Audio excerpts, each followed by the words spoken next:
A few hours later, I heard someone waking me up. Hey, Erica, wake up! It was my husband. Well, come home. What are you doing? What? What are these appetizers? My parents are here and you bought these cheap appetizers. I told you to do it right today, didn't I? Yeah, that's what your father... Now get up and start cooking. I'll throw this stuff away. Hey! My name is Erica. I'm a 28-year-old office worker. I have a boyfriend named Sean. I met him at a blind date and he made a fierce approach to me.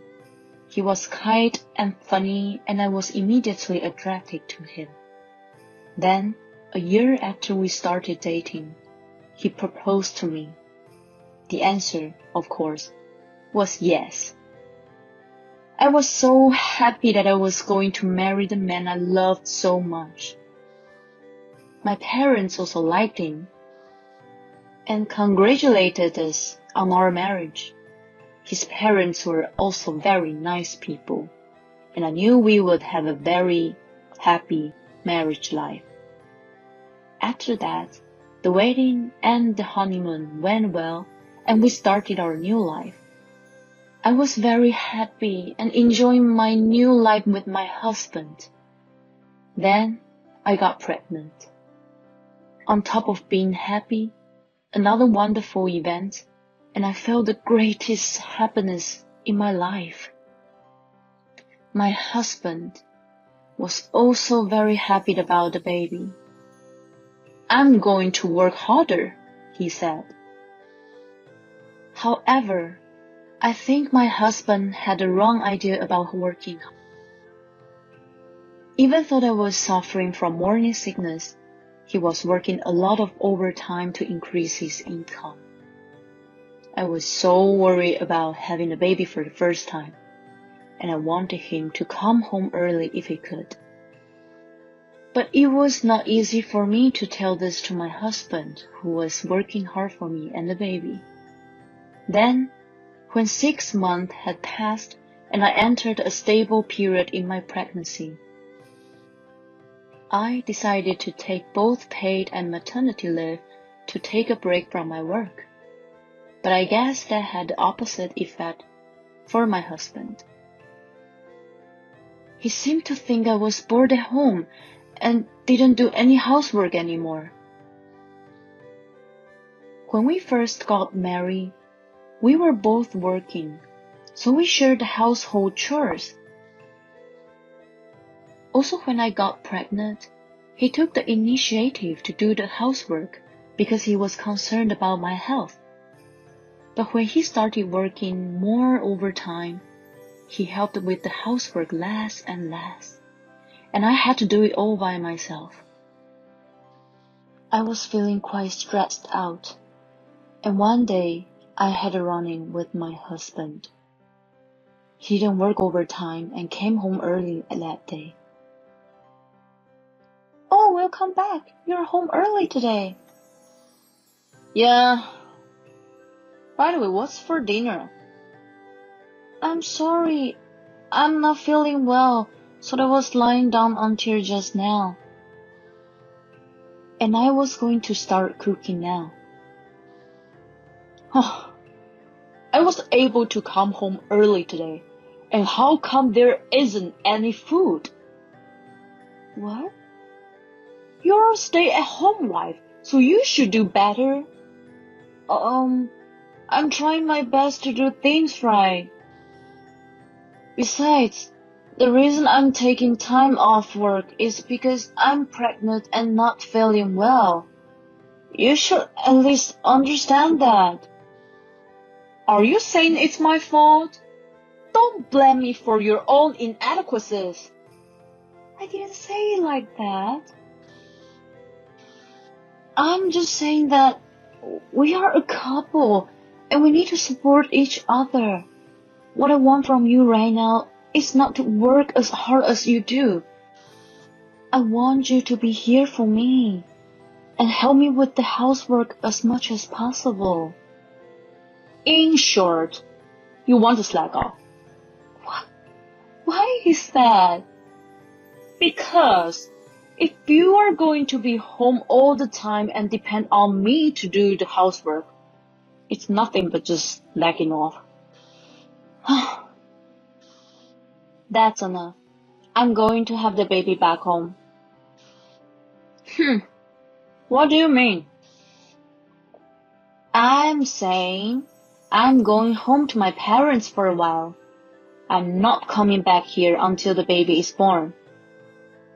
When I said that, my husband said, "Oh, really? Do whatever you want." And he stormed out of the house. I felt sad and wondered why it went so wrong.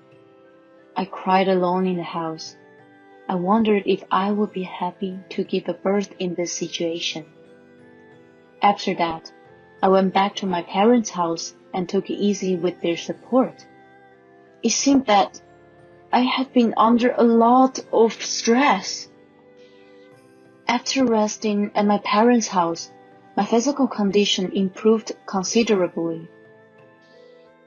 Then, about 2 months after I started living at my parents' house, my husband and in-laws suddenly came to visit.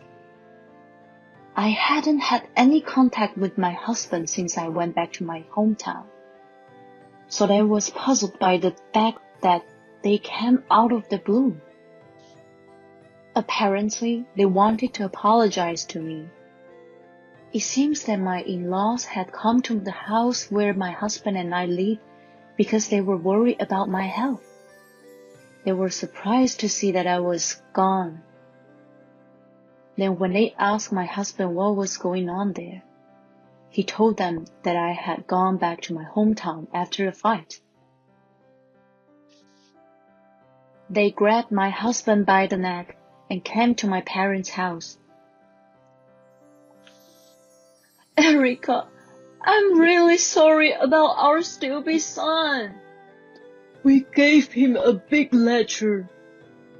He doesn't understand how hard and painful pregnancy is.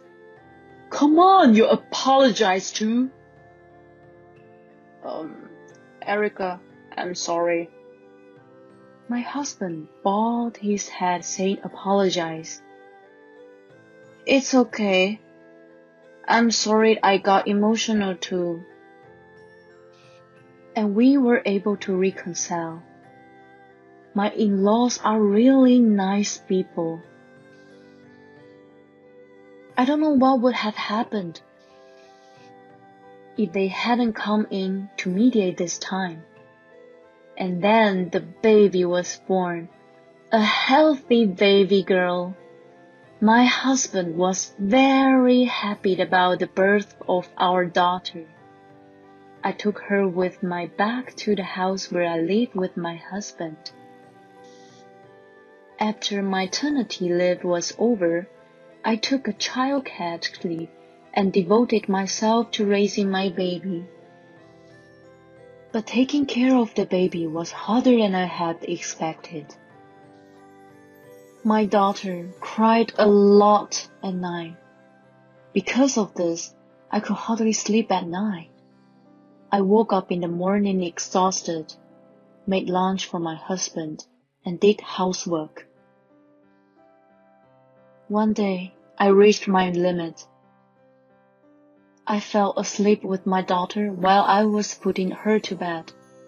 It was already nighttime and my husband woke me up. "Oh, I'm sorry. I knew I was in trouble. I hadn't prepared anything for dinner." He might get angry at me like he did before. My husband gave me an annoyed look, but didn't get mad. He said, "Next Saturday, my parents are coming to celebrate the birth of the baby, so you better be on top of things then." I remembered that my mother-in-law had contacted me just before. It's already coming up next week. I was concentrating on taking care of my baby, and the day of the celebration came in the blink of an eye. Well, I have to go to work in the morning. Okay. Make sure to prepare a decent meal for my parents, okay? Yes, I will. Although my husband don't get angry anymore. He still seems to underestimate the difficulties of taking care of a baby. After he left for work, my daughter had just fallen asleep and I was ready to start cooking. Then suddenly the doorbell rang. Who is in the world at this time? I answered. And to my surprise, it was my parents-in-law. What happened? You were supposed to come over this afternoon, weren't you? I'm so sorry coming all of a sudden. I was just thinking that you must be trying very hard to make a feast. Look, I bought appetizers, so we can all eat this together. Oh, he picked them out and brought them for you. Oh, really? Thank you. That's when my daughter started crying. Apparently, the sound of the doorbell woke her up when the in-laws came over. Oh my gosh, I'm so sorry we woke her up. Erica, is she crying a lot at night? How do you know? Sean cried a lot too, so I thought she might be like that too. Then, Erica, you haven't slept much, have you? I'll take care of her. You can get some rest in the meantime. Get some good rest. I'll go and buy the booze and other drinks. Let me know if you need anything else. Thank you for everything, Mother and Father. So I decided to listen to them and get some rest. I lay down on the couch and slept. A few hours later, I heard someone waking me up. Hey, Erica, wake up! It was my husband's voice. Welcome home. What are you doing? What? What are these appetizers? My parents are here and you bought these cheap appetizers. I told you to behave today. Oh, that's your father. Now get up and start cooking. I will throw this stuff away. Hey! My husband grabbed the appetizers and was about to throw them away, so I tried to stop him. There's no way I can serve this to my mom and dad. So these were... I was about to explain when I heard a loud voice behind me. Hey! What are you doing? It was my father-in-law's voice. Apparently, he just got home. My mother-in-law, who went for a walk with my daughter, was also with him. Hi, Dad. Listen to me.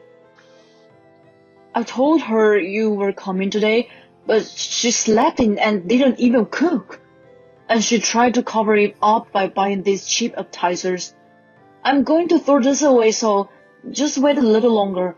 I'll have Erica cook something now. Your father bought those. He looked at me and froze. What did you say? That's the appetizers your father picked up and brought for us. I've been trying to tell you this. Oh no. My husband's face instantly turned pale. My father-in-law came closer to my husband with a very scary look on his face. I'm sorry I picked cheap appetizers. No. It's just, what the hell is your problem? You don't care about Erica at all. I thought you changed your mind after I scolded you the other day before the baby was born. You haven't changed at all. I'm sorry. Just then, We heard a message notification on my husband's phone. His phone was on the dining table. My mother-in-law, who was closest to the phone, saw the screen. Sean, who is this Karen? Oh no. You forgot your cigarettes and lighter. Next time you come back, make sure you take them with you. Sean, what is this? Well, that's, I thought you were going to work. Who is this woman? Karen? My husband seemed to realize he couldn't get away with it and confessed to the affair. You've got to be kidding me. My father-in-law's iron fist exploded on my husband. He got down on his knees and apologized to me in tears. Well, it was just a case of the devil getting the better of me. He tried to excuse himself, but I couldn't trust him anymore. I can't do this anymore. Please, let's divorce. Oh, no. My in-laws say, of course you should get a divorce. I'm sorry for all the trouble my stupid son has caused you. They apologized. I'll make him do whatever you want about the divorce. With that, my parents-in-law took my husband out of the house and went back to their house. Later, my parents-in-law came to my house with the divorce papers. They told me that they made my husband tell them about the affair. The adulterer was a junior employee of the same company. To my dismay, they had been having an affair since I was pregnant. He was not working overtime, but meeting secretly. I filed for alimony against my husband and the adulterer, and child support for my husband.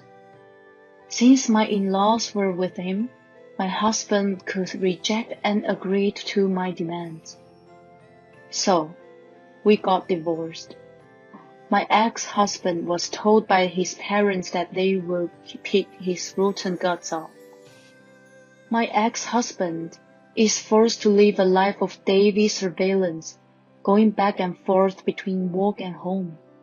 Also, my ex-husband paid alimony direct to me, but my in-laws paid me a lump sum of child support money, which was a considerable amount. My ex-husband will have to pay back to his parents little by little. My in-laws also manage my ex-husband's salary and give him an allowance every month. It's a very inconvenient life, but it's all his fault. On the other hand, I returned to my parents' house, and with the help of my parents, I went back to work. My daughter has grown up so well, and she makes me happy with her cute smile every day. I will continue to work hard for her and take good care of her. Thank you for watching. Please subscribe to the channel if you like. See you next time.